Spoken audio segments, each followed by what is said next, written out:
স্বাধীনতার সময় ছিল পাকিস্তানে, আবার 24-এর স্বাধীনতার সময় আরেকজন ছিলেন লন্ডনে।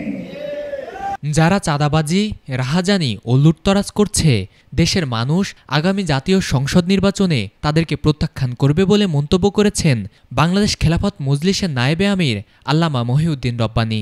দুপুরে সাভারের চান্দুলিয়া এলাকায় সাভার থানা খেলাফত মজলিসের উদ্যোগে কেন্দ্রীয় কর্মসূচির অংশ হিসেবে দাওয়াতি মাসে নতুন সদস্য সংগ্রহের উদ্বোধনী অনুষ্ঠানে যোগ দিয়ে প্রধান অতিথির বক্তব্যে তিনি এ মন্তব্য করেন।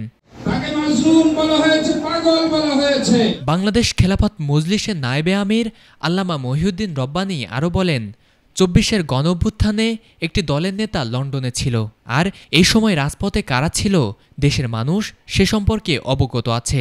অনুষ্ঠানে বাংলাদেশ খেলাফত মজলিস ঢাকা জেলার উত্তরের সহসভাপতি হাফেজ মাওলানা নূর মোহাম্মদের সভাপতিত্বে অন্যান্যদের মধ্যেও বক্তব্য রাখেন বাংলাদেশ খেলাফত মজলিসের সাংগঠনিক সম্পাদক আজিজুর রহমান হেলাল, ঢাকা জেলার উত্তরের সভাপতি আনোয়ার হোসেন এবং সাধারণ সম্পাদক ফারুক হোসেন।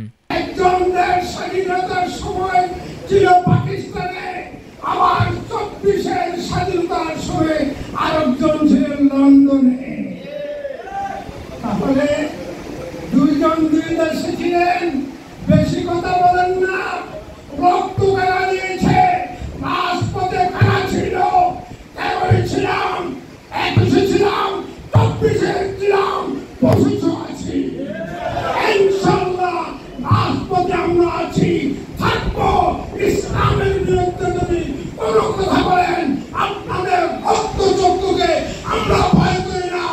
আপনাদের যে নির্যাতন জুলুম এখন চলছে, এটা এই দেশবাসী সচেতন।